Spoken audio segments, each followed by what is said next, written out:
công ý lo mò bằng ngày xuân lung kim này na hiang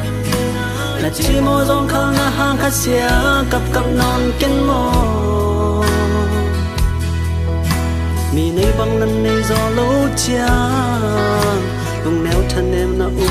chang in là sắp kèm biểu tố pa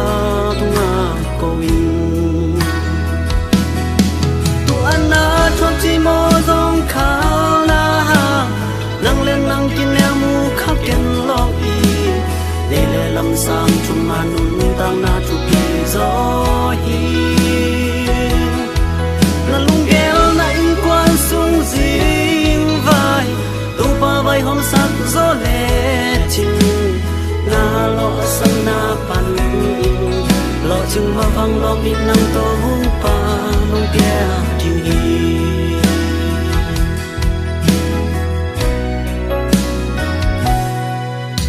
công ý lo mò xếp lo chừng lâu lo sang na chang mi te hu đi mi te ban pi đi mong khang ken mò ít na kim ne dây su mong gió lệ chinh mà van lo chừng na hồng pia ding hi là phải kèm biểu tố pa tu a pin chỉ mò dòng khao na hang nang lên nang kín neo mu khắp ken lo y để lệ lâm sang chung mà nun tăng na chụp kỳ gió hi na lung gheo na in quan sung dinh vai tu pa vai hôm sắc gió lệ chinh na lo sang na pan in lo chừng mà vang lo biết nang tô pa nung pia ding hi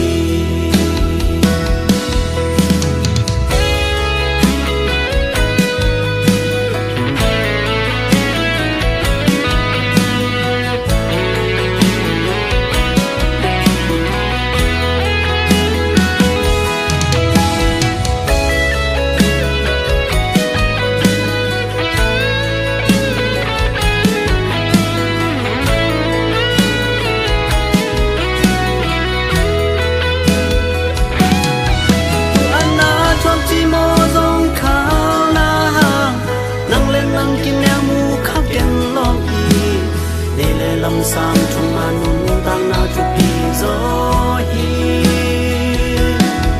na lung gheo na in quan sung dinh vai tu pa vai hôm sắc gió lệ chinh na lo sang na pan in lo chừng mà vang lo biết nang tô